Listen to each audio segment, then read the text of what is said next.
Well, thanks for agreeing to talk with me. Of course, anytime. I read your story, and as soon as I read it, I was like, oh gosh, I have to speak with you.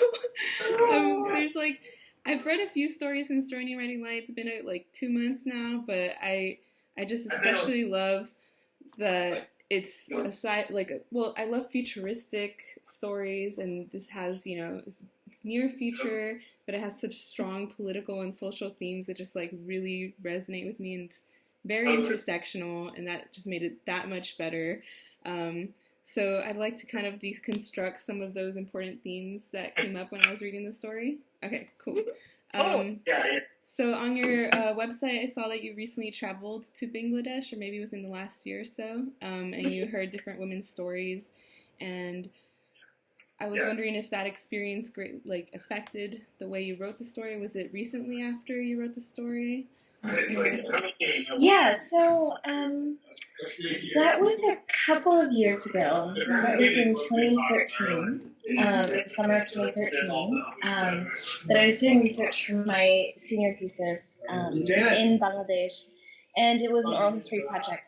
And culminated in sort of this attempt at creating a new way of writing history that would be more like feminist and more I mean like intersectional feminism too. So not necessarily just like taking women's stories like word for word and just like transposing them into this giant like library of global history, but rather like engaging with them and understanding them and critiquing them, right? Like using like an intersectional like class and gender and etc. lens, right? Yeah. And so I think, writing this story, it's connected to that work in that for a while now, for a long time, I've been very interested. It sounds like a really morbid thing to say, but like really interested in war and the effects of war in a gendered lens. And of course, most of the wars in the past couple of centuries have had incredibly disastrous effects on the third world, right? And I'm second generation, right? My parents are Pakistani, or like from Pakistan, born there, and I've maintained like a pretty close relationship with that country. It's like a homeland, and so I've always been very interested in like South Asian history and like this history of war and violence that has kind of followed us for a long time. And so I think when I was writing this story, I was thinking about kind of this dream, I guess, that I have for the place that I am from, thinking about what life could look like in a post-war society, which would necessitate the demolition of borders, right? Which would necessitate the valuing of women's voices, and like all women's voices, right? Like not just cisgender women, and in which this like really terrible gender binary is destroyed, right? And it's kind of connected to my ideas about, I guess, like binaries and borders being so similar to each other, that we're constantly faced with these questions of like, well, who are you? Are you this or are you that? Right? When the truth of the matter is, as human beings, we never fall into binaries, right? Like, there's, I like to say that everyone's a little bit queer 100% of the time. And that's really, that's really the heart of it. Yeah. Well, I love that about so many different aspects of your story. Like I can't even decide one topic, whether it's Rahima's relationship with the mother, like that's kind of breaking the binary, or within the queer community, of like, she's not just a trans woman, but she's a trans woman in relationship with another woman, I love that aspect. And with the drones and what you're talking about with war, I love that you kind of bring the drones in, and it's almost this near future because it's just the mother's generation, and even just then you get to see the effects of war, which you definitely see now, and people don't think of it because there's this sort of disconnect, right?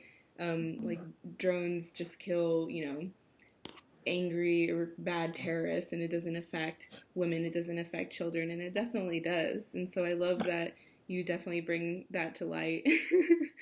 There's so many things that I can't Yeah, I mean, it was a really hard story to write, to be very honest, I mean, I think, like, imagining these worlds is in itself, like, a Herculean task, because you have to kind of reimagine everything, right? Mm-hmm. Like, what do we call our siblings, like, in a post-gender binary world? Like, what do we even have weddings? Like, what does that look like? Like, what does the education system look like? How do our homes look like? What does it look like when people decide to have, like, monogamous relationships? Like, is that even the norm? Like, I don't know, know. So there's a lot going on in there. I don't know if I'm just, like, reading too much into it, but I love that in your story you kind of started with sibling, and you, like, take us through a journey of your sibling, or the narrator's sibling, figuring out that they prefer she pronouns and want to, more identify more as a woman. But is that something that, in that world, in that future world, was unique to the narrator's sibling, or is that something you think that, is it everyone in that time got to choose, was gender neutral and used gender neutral terms until they decided, like during puberty or something? Yeah. So my idea was that was just the norm, that, like, everyone just used they pronouns and referred to each other as siblings until there was, I don't know, just kind of something like, until, like, a preference was spoken. So not even necessarily like, once you hit puberty, you're an adult and you get to define yourself. Because, I mean, like, we know that there's children who are, like, 5 years old who are like, I'm trans, and that's just the way it is. People don't necessarily need to, like, go through stages in their life to, like, figure out who they are, what their gender is. And so the thought behind that was that, like, that happens for everyone. And so people get to define themselves, really. And there's this kind of understanding and the cultural norms in that place and time, that at some point you're gonna figure it out for yourself. At some point you're gonna have a preference, and I would think that the education system, and just, like, the general, like, culture is education too. So, like, culture and education and schooling and everything would be, I don't know, done in a way that would foster that understanding and self-awareness. So, yeah, I mean, imagining that, like, people, that kind of system could just be, like, kind of added into the existing, like, cultural and educational norms that we have today is kind of, I don't think that can happen. It's just crazy. Yeah, I mean, we begin to almost gender kids before they're even born, what kind of clothes you buy, what kind of, their names. A lot of them are so gendered. It's crazy. I remember I wrote a paper on that in my undergrad. It's like the things that you just buy for a child's bedroom. It just starts everything. So was this your first story? Because I noticed that you have, like, a lot of artwork and you've done spoken word. But I don't know if this is your first time that you, like, have a short story. Yeah, it is. I mean, when I was a lot younger, I used to write a lot of prose, like a lot of stories. And then kind of left fiction for a while and started writing poetry relatively recently, and then kind of came back into short story writing very recently, like with this story. So this is really the first, like, serious story that I've written as an adult. Well, it's awesome, and I really hope you write more because it was amazing. Do you have like any writers? Do you have any writers that you follow that, like, are kind of similar, like, or films, like, within, like, either dystopian or just futuristic, kind of, that tackle a lot of the same socio-political issues? So I know for me, I have let's see. one is I forgot the director's name, but it's Alex Rivera. I don't know if you know who he is, but his film Sleep Dealer is like one of my favorite films, and it it's very near because I'm Latina, Mexican, and Guatemalan American, and it's set in very near future border San Diego Tijuana, and start to tackle issues of immigration, of just so many different things, and I couldn't help but think of that when I was reading your story. So I don't know if there's anyone else you can recommend that I should be reading. Ooh. Well, I don't know if I have like very original Mm-hmm. like writing role models or whatever, but I think honestly like one of the writers whose like short stories have really influenced me and who really, I guess, like early on in my process of politicization and kind of gathering and understanding art as a mode for political expression and like political revolution was Alice Walker. She has a short story that's called Olive Oil, Mm-hmm. and like I read it I think in like 2012 or something, and oh my god, it just like changed my life because it was just a joyous story, right? And so full of love and self-love and appreciation, and like it just made me think like it's possible to write revolutionary fiction Mm-hmm. without it being like really terrifying and dark, Yeah. right? Uh-huh. That so many of our like I guess like revolutionary or radical writers like will I mean I love their writing, but it's just not joyous, right? Yeah. It's like kind of lamenting what we have right now and not necessarily inventing these like idealized worlds. Like the world that I wrote was a utopia, right? Mm-hmm. There's always something wrong with utopia, so I don't really like to say that, but it was like a kind of an improved, new and improved world. Mm-hmm. And yeah, and so I was really inspired by Alice Walker's short story, Olive Oil, and her. I'm just like so much of her poetry and whatnot is just so full of joy. Yeah. And so I loved that. That was kind of the major thing for me, and that's something that has continued to kind of inspire me. And it's one of those stories that I keep close as I just move throughout the world. Yeah, so that she's one. Let's see. Oh, I just read Zora Neale Hurston. Yes. It's called Their Eyes Were Watching God. And that I think I'm gonna add to my shelf of like inspirational or like beloved authors of color. I mean, like she's had some interesting political views later on in her life, but I thought that Their Eyes Were Watching God was another one of those. It was a novel. It was another one of those books that just like brings up so many themes of like feminism and race and labor, and also just like humanity of all of us, right? Like, Mm-hmm. I just thought that the characters in this story was so well done. It was just like, I don't know. I mean, this is something that I feel like I come up against often. I don't want to say against, but I just like it just happens a lot in a lot of like spoken word and that kind of thing too, where we sort of writers of color, especially and women of color, especially get boxed into these like particular sorts of plots, where we always have to kind of talk about our own oppression, right? And we like can't really talk about anything else. We can't, and we always have to talk about these like political systems, and we can't really talk about like very general like human themes. And like that. I mean, that's just like false. That's just not how we live our lives. We live our lives as human beings, and so I thought like Their Eyes Were Watching God was a really beautiful book that managed to do both, right? That managed to talk about like just like what it means to be a person, right? And also what it means to be a woman and be a Black woman and be a poor Black woman. And so yeah, so that's another one. Oh, that's Yeah, awesome. I want to read that now. and it's not that long either. So okay.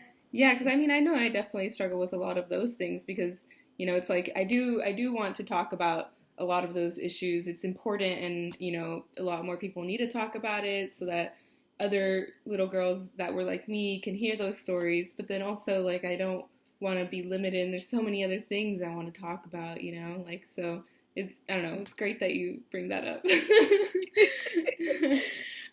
So you kind of brought up your spoken word. Would you say that, like, all your work, whether it was your research, I think your master's or your spoken word, huh? It's my undergrad. Oh, your undergrad. Oh, okay.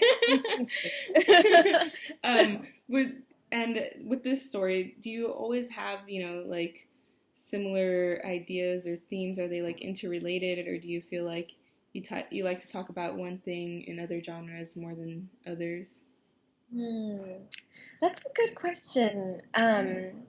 It's something that I also tried to like look for, like, what are my patterns in writing? I don't really and honestly, I feel like I have a tendency to write about joy, a tendency to write about, like, yeah, just kind of this, like, relentlessness and resilience of joy. And that's across genre, right? Yeah, I think that's just, I guess, a really huge part of who I am, is just like this, yeah, I just like carry myself in joy all the time. And it's very unnatural for me to like be basing myself or my soul in despair. Though I do have very close like mentors and friends who taught me a lot, like practically everything I know, who are like, yeah, I base my political identity and my soul in despair. That's how I get by in the world. And like, it doesn't mean that they're sad all the time, but it just means that, I don't know, like their roots are in a different kind of soil, right? Yeah, and so I guess I just find mine to be based in joy a lot. I think that the political nature of my writing also spans genre. I'm always kind of talking about the same sort of shit systems that govern our lives, because there really isn't an escape from that, right? I, like, as a brown woman, right, like daughter of immigrants, like it literally governs like every second of my life. So yeah, so I think maybe the differences across genre are that oftentimes I think my poetry can be more of a critique, right? Whereas my short stories, I found, have been more reimaginings. So in the stories, I feel like I just have more, I don't know, like creativity or something, and I'm able to like imagine and create like these idealistic worlds that I'm hoping to live in. Whereas I think in a lot of my poetry, it's more of a critique of the way things are right now. Well, I love that. It's great, at least in your story, to see, a trans woman succeed and have a great life, and, like, with I mean with things happening in the U.S. and, I mean, also in Pakistan. I think it's hijras, right? Would be the third gender now.